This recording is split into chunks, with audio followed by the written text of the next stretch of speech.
class, let's continue our discussion with microbial genetics and genetic engineering with how we can regulate protein synthesis from a genetics perspective. Now, there are many control mechanisms that are present to activate and deactivate our genes. Some of them are going to be present in both eukaryotes and prokaryotes, and some are going to be present only in a subcategory of prokaryotes, that bacterial category. So let's talk about first the things that are present in basically everything. Those include antisense RNAs, microRNAs, and riboswitches. We aren't going to elaborate on those. This is an introductory course. If you want to know more, take a class titled Molecular Biology. Some of the control mechanisms that we have are going to be only active when they're needed. Enzymes cost a lot of energy to make. Energetically, they're pretty expensive.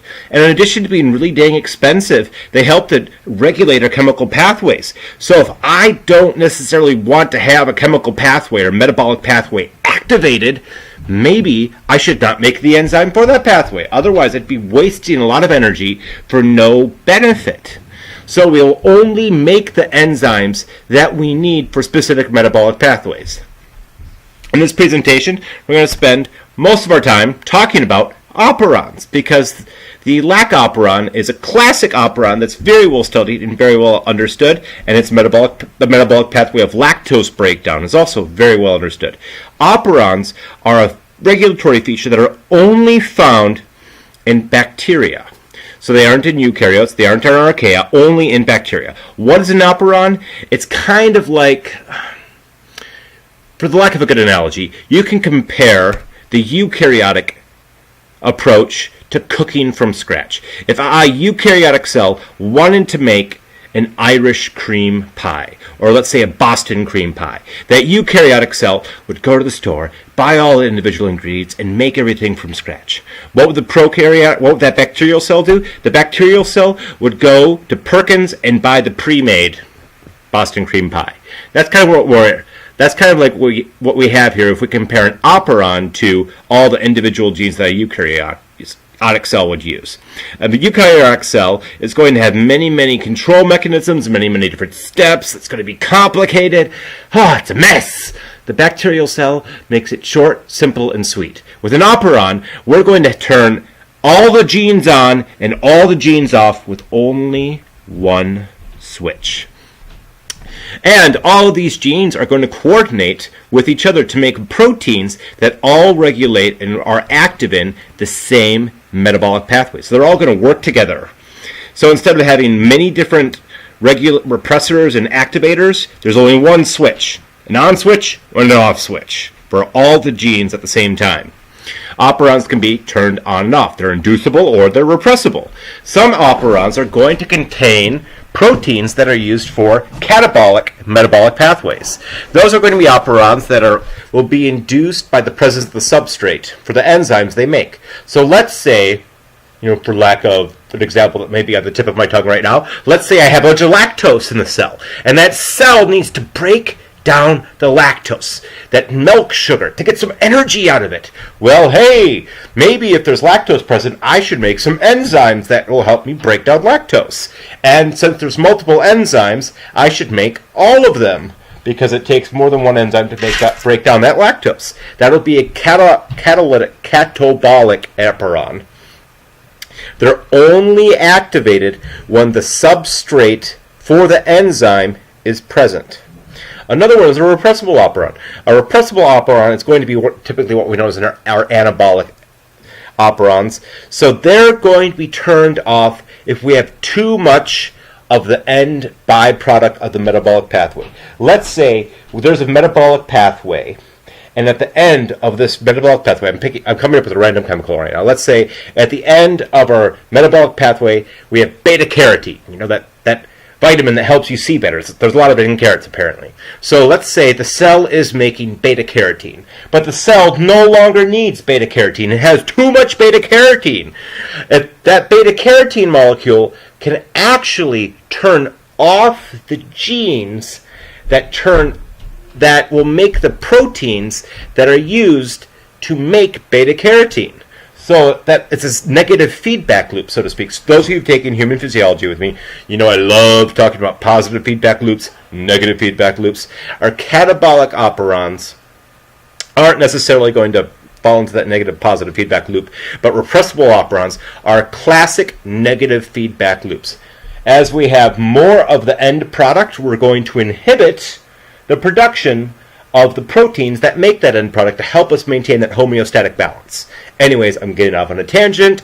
This is a video about operon. So, let's talk about the lactose operon. It's the best understood system out of all the operons for explaining control through genetic induction. The Lac Operon is well known, it's well loved, it's well studied, and this is the briefest, quickest, dirtiest version I've ever done for explaining the Lac Operon. Normally I spend a lot of time talking about Lac L, Lac Y, Lac Z, Lac X, and all the individual genes and individual proteins and enzymes, but this is an introductory course, so we're kind of breezing through it right now. Here are some key features, though, you need to focus on for the Lac Operon. Number one, there's a regulator region. This Lac Operon is a section of DNA, and this section of DNA has a regulator region, it has a control locus, and then it has a structural locus. This regulator region is the first segment of the DNA of the Lac Operon, and it is a gene that codes for a repressor protein. The regulator, for all intents and purposes, and I said that grammatically correct there, all intents and purposes, for all of you grammar Nazis out there, the regulator region is always active. It's always producing the repressor protein. And what does the repressor protein do? It represses the operon. So this lactose operon is always producing a protein that turns it off. Well, what the heck? All right, we'll come back to that, because most of you should be raising an eyebrow at that one right now. The next region on our Lac Operon is the control locus, and our control locus has two sections. It has the promoter, and then it has the operator. The repressor protein that turns off the Lac Operon is always going to bind to the operator region of the control locus, unless we meet some special conditions. So our default setting for the lactose operon is off. By default, the lactose operon makes a protein that turns itself off. Well, okay. And then we have our third section. Our third section, I should really have a colon right here. It's our structural locus. Our structural locus is made up of three genes. And these three genes code for three different enzymes that are needed to break down lactose. And when I say break down, I mean break it into smaller molecules. So it's going to be catabolized. We're catabolizing the lactose. Now, let's come back to that repressor protein. The regulator region is always going to be producing the repressor protein. That repressor protein binds to the operator sequence and turns off the operon. And if the repressor protein is bound, you could think of it kind of like a roadblock. If we imagine this operon, this segment of DNA, as a section of highway, the RNA polymerase, this enzyme that makes the messenger RNA, needs to zoom down the highway, or drive down the highway, in order to transcribe the messenger RNA. But the repressor protein is the roadblock, it's the barrier, it blocks RNA polymerase from moving down the highway, so to speak. Now, what does the Lac Operon do? The Lac Operon controls the enzymes that will break down lactose. So if we have lots of lactose in the cell, we should probably use that lactose, gall darn it. And here's where we need to come back to the repressor protein now. If we look at this repressor protein, if lactose binds to the repressor protein, that repressor protein is now going to be deactivated. It will become inactive. And the repressor protein is no longer capable of binding to the operator section of the control locus. So, if lactose is present in the cell, the repressor protein made by the regulator region, it will become non-functional. And that means the RNA polymerase is now free to zoom down the Lac Operon, and it will transcribe the three genes into one continuous strand of messenger RNA, and then that will be used to make three different enzymes that are then used to break down the lactose in the cell. So when lactose is in the cell, the lactose, in effect, activates the Lac Operon by deactivating that repressor protein that's always being made by that regulator region. And then the cell can break down and digest lactose. Woohoo! Yay! We get energy from lactose. Now, there's a problem though. If lactose is needed to turn the Lac Operon on. So if we need lactose present to activate the Lac Operon, and now we've activated the Lac Operon, eventually we're going to run out of lactose in the cell. And eventually the cell is going to catabolize. It's going to break down all of its lactose till there's a negligibly small concentration. And at that point, there's no longer going to be enough lactose present in the cell to bind to that repressor protein and deactivate the repressor protein. So then the lactose effectively goes away from the repressor protein. We've digested the lactose, and now that repressor protein is free to clip back to the operator sequence and turn off the Lac Operon, so that when there is no lactose, or we run out of lactose in the cell, the Lac Operon is deactivated, and that bacterial cell is no longer wasting energy making 3 enzymes for a metabolic pathway that it has no business running, because there's no lactose to break down in that metabolic pathway. One last thing though, the lactose is not the preferred energy source of the cell. There is glucose. Glucose is the preferred energy source of the cell. After we go through these series of reactions to break down lactose, one of the byproducts we turn it into is glucose. The cell gets a lot more bang for its buck by breaking down glucose compared to lactose.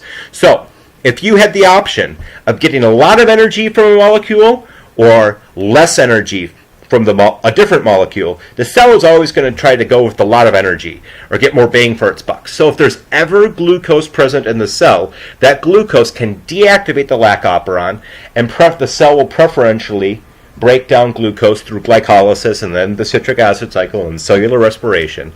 So glucose, because it's the preferred energy source, will always deactivate that Lac Operon. We're not going to talk about it in more detail because this is an introductory course. I'm intentionally trying to keep it brief to match up with what's in your textbook. All right, let's talk about how we can turn some genes on and off and how other genes can influence the phenotype of the cell. Remember, phenotype are the physical traits you can see. Genotype are the genes in the genome, what was inherited. So if we can turn on and off genes that lead to a change in the physical appearance or the phenotype of the cell, that's called a phase variation. Now, I don't mean like phases of matter. I don't mean like going from solid to liquid to gas to plasma to Bose-Einstein condensate, which would be super cool, but it's never going to happen. Anyways, I digress. Tangent, too many tangents. So, when we talk about phases, these phases are going to be changes in the physical appearance of the cell. What are some good examples? Well, let's say we could have an E. coli cell. Some E. coli cells have flagella. Some E. coli cells are covered in cilia. Some E. coli cells, I don't know, can produce sex pili. They can have a different appearance. These appearances are usually going to be located on the surface of the cell because we can see them. If they're on the inside of the cell, they're really hard to see. So these phenotypic changes are typically going to apply towards structural changes on the surface of the bacterial cell. Here are 2 examples that have a medical significance. Neisseria gonorrhoeae, I'm nearly positive I mispronounced that word. Oh well, let's move on. So the microorganism that causes gonorrhea. That microorganism can go from not having fimbriae to having fimbriae. If it does start to produce fimbriae, all of a sudden it's able to attach itself to a substrate, and it's going to anchor itself to the host and become much harder to get rid of and much more pathogenic. So as the concentrations of this gonorrhea bacterium, Neisseria gonorrhoeae, increases, they can go from not having fimbriae to having fimbriae, a phase variation. What's another phase variation? We could look at Streptococcus pneumoniae. A Streptococcus pneumoniae bacterium that's floating in a nutrient broth solution all by itself is not going to have a very thick slime capsule. But if you take the Streptococcus pneumoniae bacterium and you put it in high concentrations in the human lung, it's going to produce a thick slime capsule that will make it very difficult to be phagocytized by white blood cells, and typically will be associated with will be associated with a pneumonia infection. So, concept check. The Lac Operon is A, always on, B, on when glucose levels are high and lactose levels are low, C, on when glucose levels are low and sucrose levels are high. Sucrose, that's a red herring if I ever saw one. D, on when glucose levels are low and lactose levels are high. Or E, always off. If you don't know the answer, that's okay. You can pause the video, check your notes, check the PowerPoint, or rewind the video. 1, 2, 3, 4, 5.